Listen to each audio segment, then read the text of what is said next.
Hello students, welcome to my YouTube channel Civil Class English. Today we are going to study first poem of class 10th book First Flight. The title of the poem is Dust of Snow, that has been composed by the great American poet Robert Frost.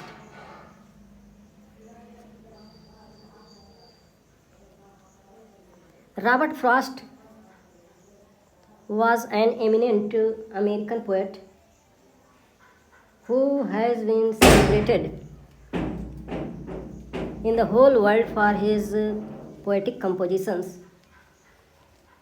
He composed many poems as Dust of Snow, Fire and Ice, A Roadside Stand, Stopping by Woods on a Snowy Evening, Birches, The Death of the Hired Man, and so many.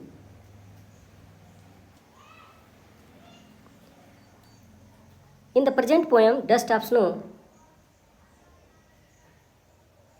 he has shown the importance of natural bird crow and a natural tree, hemlock tree. He tells that there is great importance of all natural things and nature is the main force of life. Without nature, we cannot live happily. In this poem, he describes that he was wandering in a garden where the hemlock tree was planted. Under the tree, he was sitting and he was very sad and dejected by his mood.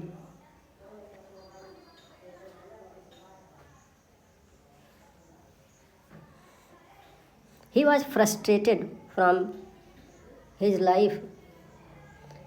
It might happen that anybody would have disturbed him very deeply, and there was great agony in his heart and mind. He was unable to do his work properly, and that's why he was wandering in the garden where the hemlock tree was grown.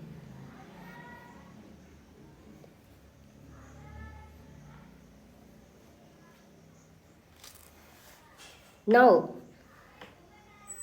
about the poem, this poem, Dust of Snow, is a very small poem but very important for the view of examination. In this short poem, he has given very deep meaning of life, as he tells that the way a crow soaked down on me the dust of snow from a hemlock tree. In the first stanza, the poet tells that in the way a crow shook the branches of the hemlock tree. What is, first of all, you may know what is hemlock. Hemlock is a poisonous tree.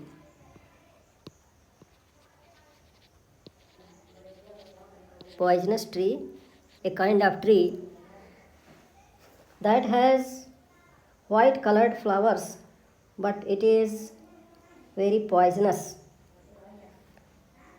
People neglect hemlock tree and love mango tree, banyan tree, peepal tree, and apple tree, gooseberry trees. Different types of trees are liked by the people, but they do not like hemlock tree. And in the same way, crow is also a kind of bird which is black in color. Black in color.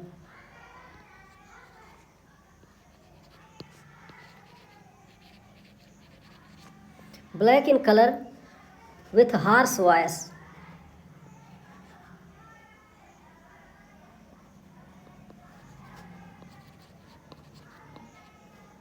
which speaks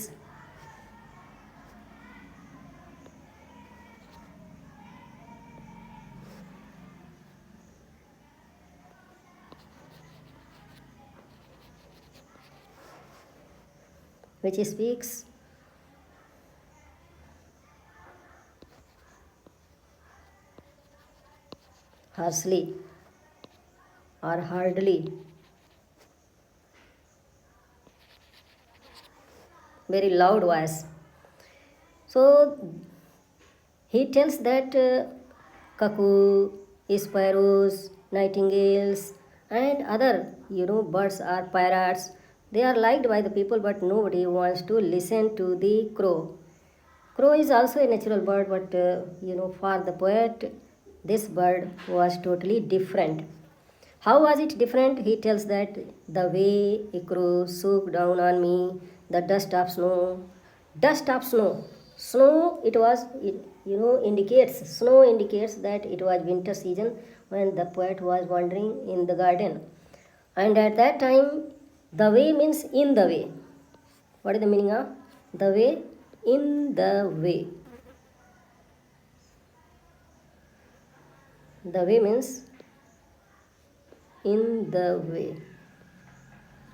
मतलब इस तरह से कौवा shook, second form of sec,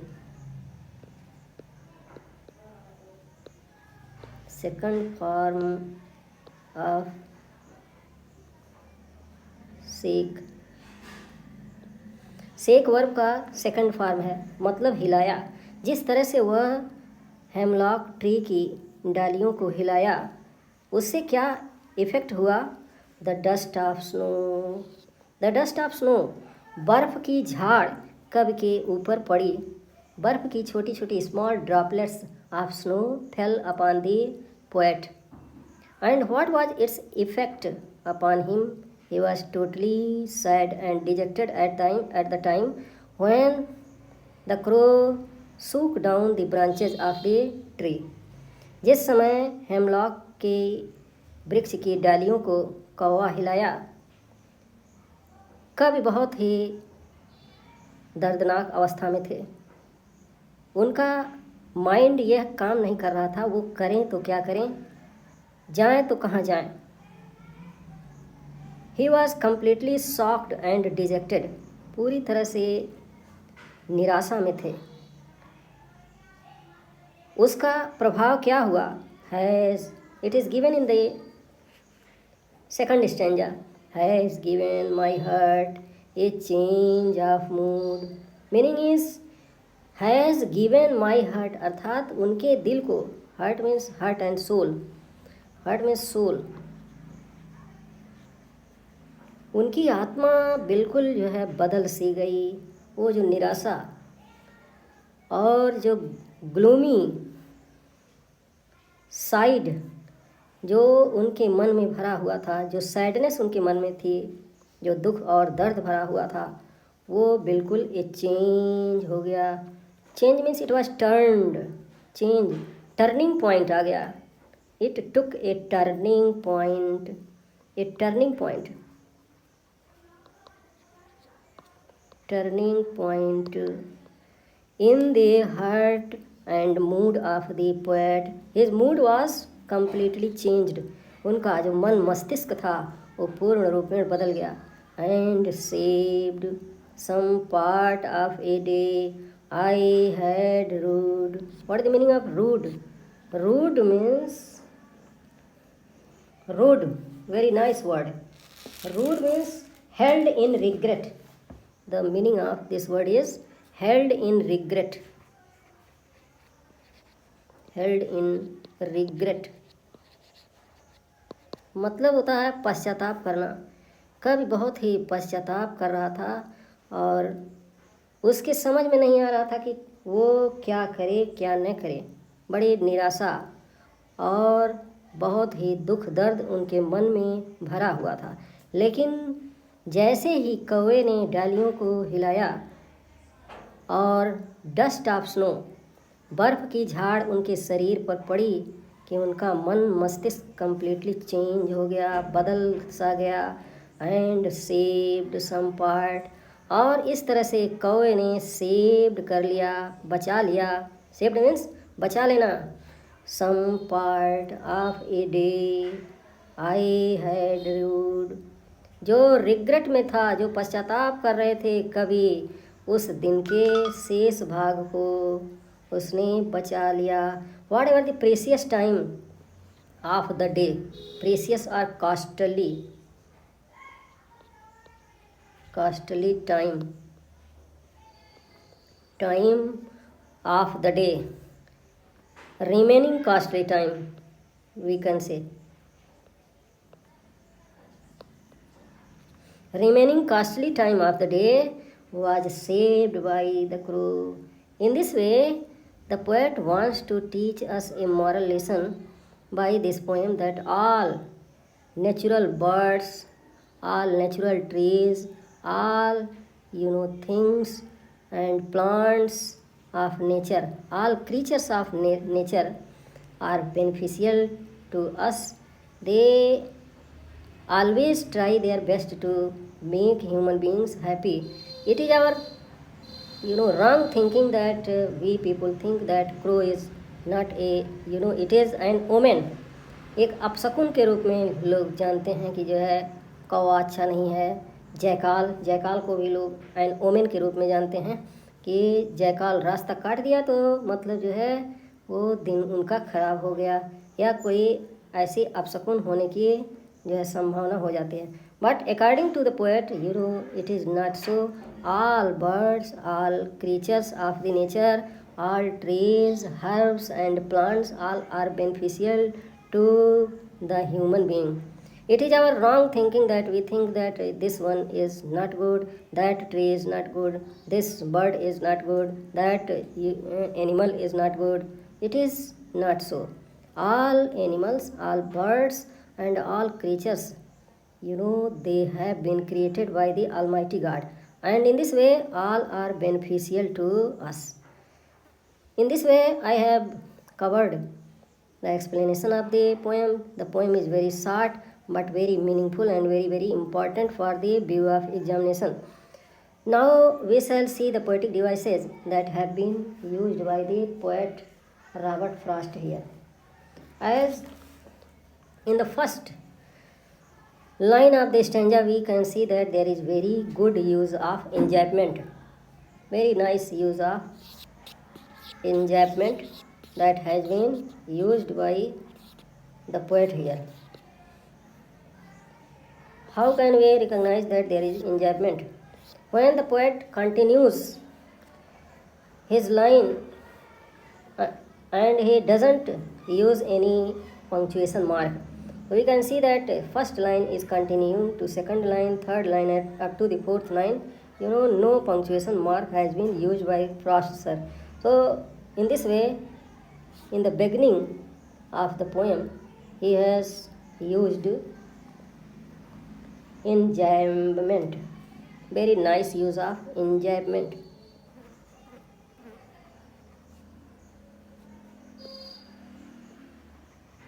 Enjambment.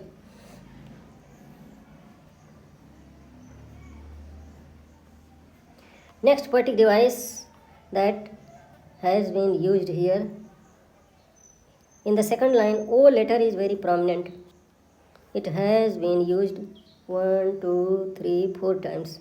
So in this way we can say that there is very good use of assonance. Assonance.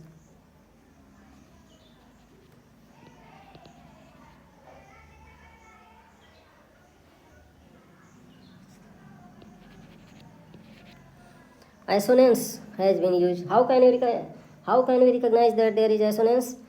When any vowel sounding letter is prominent in any line and it is used nearby many times, we can understand that there is assonance. जब vowel letter का प्रयोग कभी बार बार करते हैं एक ही line में, तो वहाँ हमें समझना चाहिए कि एसोनेंस का प्रयोग है. तो बहुत अच्छा यूज़ फ्रॉस्ट साहब ने एसोनेंस का किया है इस सेकंड लाइन में. The dust of snow from a hemlock tree. Now we can say that up to the end of this first stanza, there is no any which no punctuation mark. We can see here that no punctuation mark has been used here. Another poetic device that is used here, symbolism. Hemlock tree and a crow, both are the symbol. According to the poet, both are the symbol of goodness and quality. They are also full of qualities. Hemlock tree भी जो जहरीला पौधा होता है वह भी एक अच्छाई का, गुडनेस का प्रतीक है, गुडनेस का प्रतीक है। लोग कहते हैं कि हेमलॉक बहुत ही जहरीला पौधा होता है, लेकिन फ्रॉस्ट साहब की निगाहों में ऐसा नहीं है। यह भी जो है ए मार्क ऑफ गुडनेस है, ए ट्री ऑफ गुडनेस कह सकते हैं। गुडनेस, अच्छाइयाँ भरी हुई हैं, इसलिए हम कह सकते हैं कि यहाँ पे फ्रॉस्ट साहब ने सिम्बोलिज्म, सिंबल बनाया है, अच्छाई का सिंबल बनाया है। क्रो को भी ए मार्क ऑफ गुडनेस दिया है और हेमलॉक ट्री को भी मार्क ऑफ गुडनेस दिया। तो इसलिए हम कह सकते हैं कि यहाँ पे फ्रॉस्ट साहब ने सिम्बोलिज्म का प्रयोग किया है।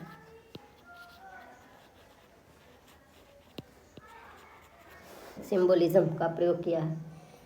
Next poetic device that has been used by the poet is that here dust of snow, meaning is snow has been compared with dust, snow is compared to dust.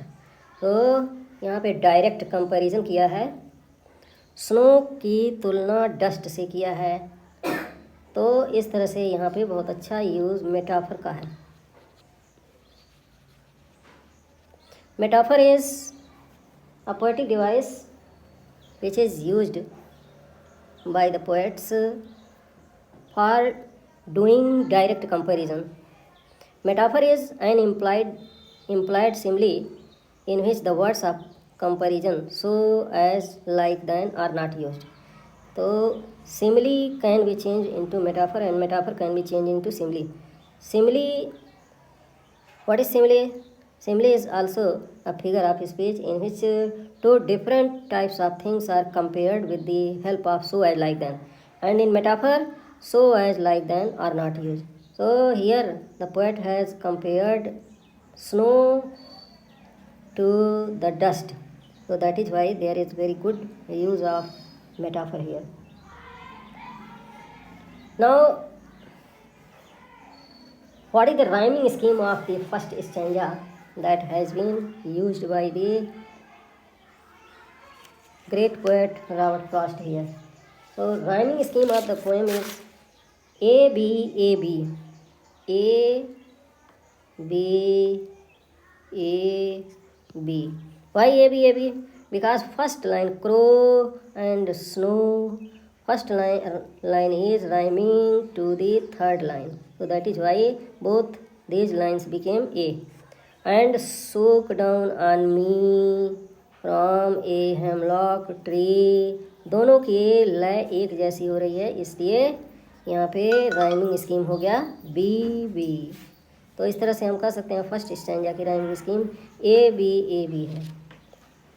Now we have come to the second stanza of the poem, which poetic devices have been used by Frost sir here in this second stanza. Now we may see, has given my heart a change of mood. Here also very nice use of enjambment. Say no punctuation mark, first line, second line, third line, at the end of the fourth line here only punctuation mark has been used. So in this way we can say that there is very nice use of enjambment here also in the second stanza.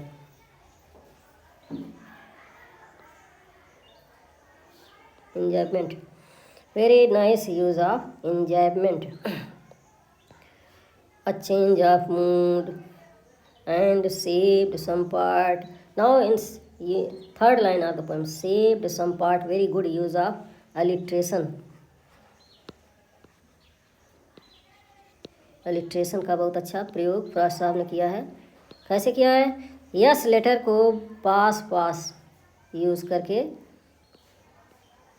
Faraz साहब ने बहुत ही अच्छा use alliteration का किया है। In this way we can say that there is alliteration poetic device that has been used by him. And now we may see the rhyming scheme of this second stanza also. इसकी जो लय है वो फराज साहब ने दिया है heart. अब ऊपर के सभी किसी भी लाइन में टी लेटर लास्ट में नहीं आया हुआ है, इसलिए अब इसकी राइमिंग स्कीम हो गई अलग, अर्थात सी से हम इंडिकेट कर सकते हैं। Second line also something different, that is why it became D, C D. And now heart and part both are rhyming together, then it became C. And mood and rude both are rhyming, so that is why they became D D. So in this way second stanza has been rhymed by the poet C D C D. तो हम कह सकते हैं कि first stanza में कवि ने अलग राइमिंग का प्रयोग किया है और सेकंड स्टैंजा में थोड़ा सा अलग राइमिंग का प्रयोग, ए बी फर्स्ट स्टैंजा में और सेकंड स्टैंजा में C D. In this way we have come to the end of the poem. Now in next session, next video, we shall see the summary of the present poem Dust of Snow. Thank you students. Thank you very much.